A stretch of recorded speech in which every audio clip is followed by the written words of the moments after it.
of the Wild is a really good game. Like a really, really good game. So good, in fact, that Nintendo were like, God damn. We gotta do this shit again. But they're making a sequel. Yet despite being announced all the way back in E3 of 2019, we still know next to nothing about this game. Nevertheless, I've taken it upon myself to use my gargantuan brain to bring you the knowledge of what we might be seeing in Nintendo's next major project. So with that being said, here's what to expect. Actually, hold on. I feel like I should address the elephant in the room. These are my legs. I drafted many ideas for how I was going to use my green screen in this video, and this is what I settled on. This is what to expect from Breath of the Wild 2.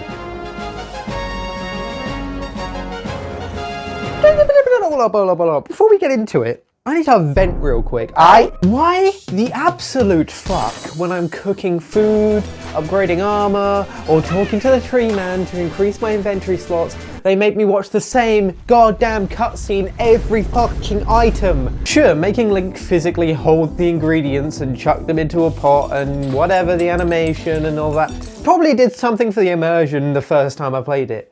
But I gotta say, it quickly loses its novelty when I've got 90 bananas to cook, and every fucking time I have to watch Link watch it cook, and then they show me this animation like it's some sort of discovery, and I don't have 10 of the exact same fucking dish in my inventory already, I just cook.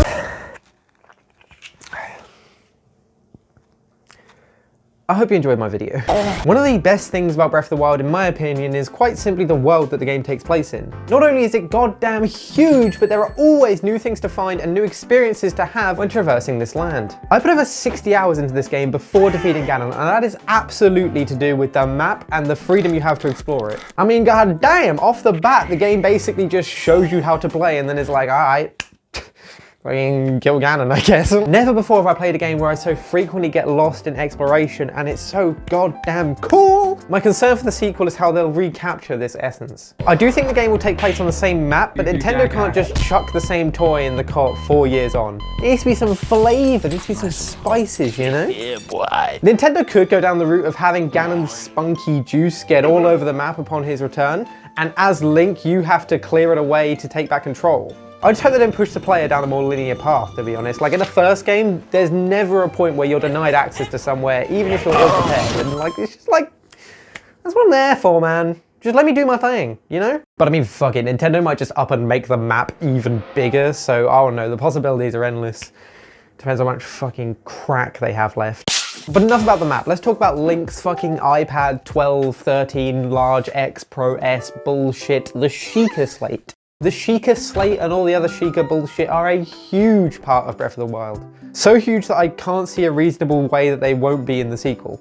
I mean, come on, most of the key mechanics of the game are used through the Shieka Slate, so if they wanted to give Link a new ability to use, what better way to do so than through this little fucking iPad that he's got going on? iPad joke twice, nice one. However, once again, I have used my gargantuan brain and large list of highly important Nintendo employees to gather knowledge of what the next Shieka Slate ability will be. Okay, I don't actually know, but I have an estimate that I'm just so confident with. You see, I was sat down writing my script for this video and trying to think about what new mechanics they could possibly add for the Breath of the Wild sequel. I started considering past titles and seeing if there was anything they might bring back. And then it hit me. It has to be hookshot. I mean, think about it, it's an iconic tool that Link has used over multiple installations in the series and in other Nintendo series actually, now that I think about it, and yet it's nowhere to be seen in Breath of the Wild. It might not necessarily be attached to the Shieka Slate, but I am certain that the grappling hook will make its return. Y'all can feel free to come back to this video once Breath of the Wild 2 releases and just let me know just how correct I was with this one. You might even want to like the video so that it's in your playlist and you can get back to it nice and easy. Oh no, like it's up to you, but it's like I would if I were you guys. Like, oh, it would just make so much sense as well because it would add so much more variety when doing the shrines and other puzzles like the Korok seeds. Yeah, there are 100 Korok seeds in the game and yet the puzzles required to fix them are... Hello? Wait, there are 200 Korok seeds? More? 900. Okay. Thank you. Bye.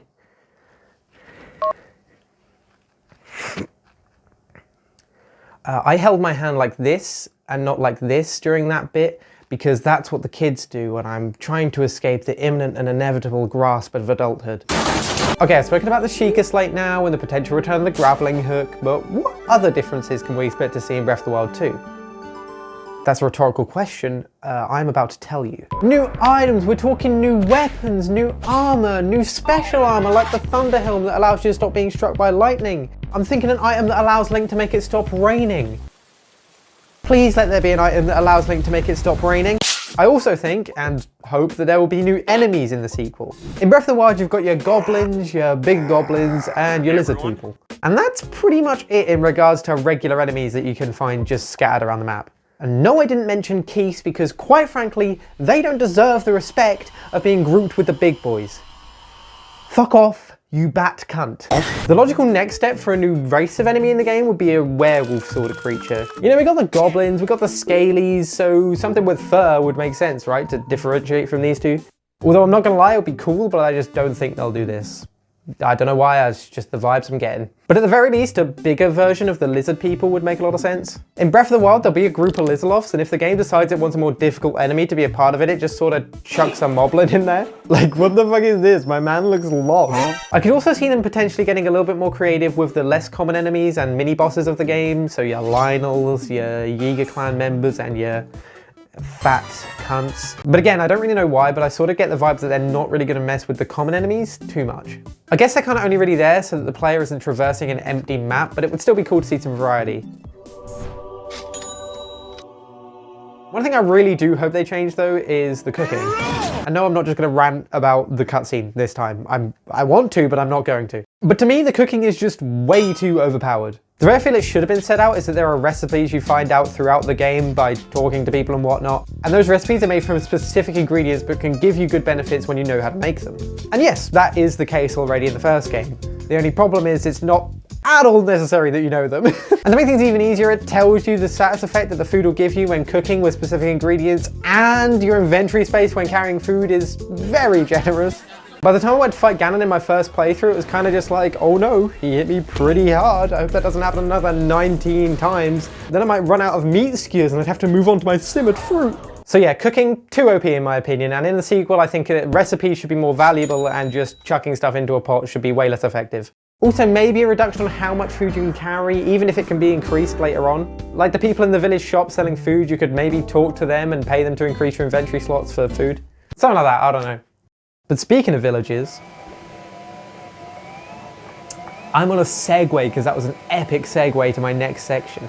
In most of the villages in Breath of the Wild, you basically just have the bare essentials for a game like this. You know, a couple of shops selling different items and then an inn to sleep in. There is absolutely room to expand on this and make the towns and villages way more immersive and interesting. First things first, where the fuck are my weapon shops? Having a blacksmith in a village that is selling weapons that are related to that village seems just like such a no-brainer. To be honest, I can't believe this isn't a thing already. The only place you can buy weapons in the first game is from Robbie's Machine or Kilton's shop, and that's like 10 items between them. With a blacksmith, you could also add a little place to repair your weapons as well. You know, just a little table or something where you can go and use materials to reset the durability of damaged weapons. Like, the impact of getting a cool new weapon is so much less when you know it's going to break in like an hour. Another easy thing they could add to the villages is just a little minigame. A simple archery throwing minigame or boomerang throwing minigame will be all it takes to make the villages somewhere more than where you just fast travel to, buy out their stock in arrows, and then fast travel away from. They're literally already in the game with the Korok seeds, so just give me this with a high score system and I'm hooked. I'm in. Hey, it's me. I'm the guy whose YouTube video you've been watching for the past 9 minutes. I'm in a different attire and, you know, my hair is a little different, and that is because it is in fact weeks later. Now originally this video was going to be around the 15 to 20 minute mark because I was going to talk about the story and some other bits I haven't yet covered. But you know, then I went and did this and this and, you know, just generally this sort of thing. And that's okay, but fuck. Video editing takes a long ass time, guys. I don't know if any of y'all knew, but shit. Now, of course, normally I'd just work the video through and upload it when it was done. However, with E3 just around the corner, Nintendo are bound to release some information on this game, and I didn't want them ruining my YouTube video, so I had to make this video public before that happened. Double, however, the script is already written, And I can pull some sort of a cheeky two-parter if you're feeling it. And let me tell you, I got some crazy predictions for the story, like some mind-shaggery, mate. So if y'all want to know what they are, y'all best get down in the comments section to let me know, you feel me? Smash the like button to let me know, you feel me? Make sure you subscribe with the notification bell to let me know, you feel me? Wait, what is that? No, not now. It's too soon. It can't be, no, I'm freaking out, it can't be, not the sellout siren, please. No! I made a Patreon. Please don't leave. Hey, look, say what you want to say about Patreon, but I put like 40 plus hours of work into this video alone. And you know how much money I get for that? For all that hard work and effort? Nil pas. Zilcherino. Fuck all. Which is fine, because I don't do it for the money, obviously. I do it because I love it, you know? And let's be honest, I'm hardly expecting like everybody to rush over to my Patreon after they see this video and go and give me money. But it would be really cool if you did. So if you are that way inclined, there is a link down in my description where you can go and check out my Patreon and have a look at some rewards you get for different tiers that you go for. Fuck me. I need to do an actual outro now for this video, and I completely suck major cock and ball at these. I use Twitter.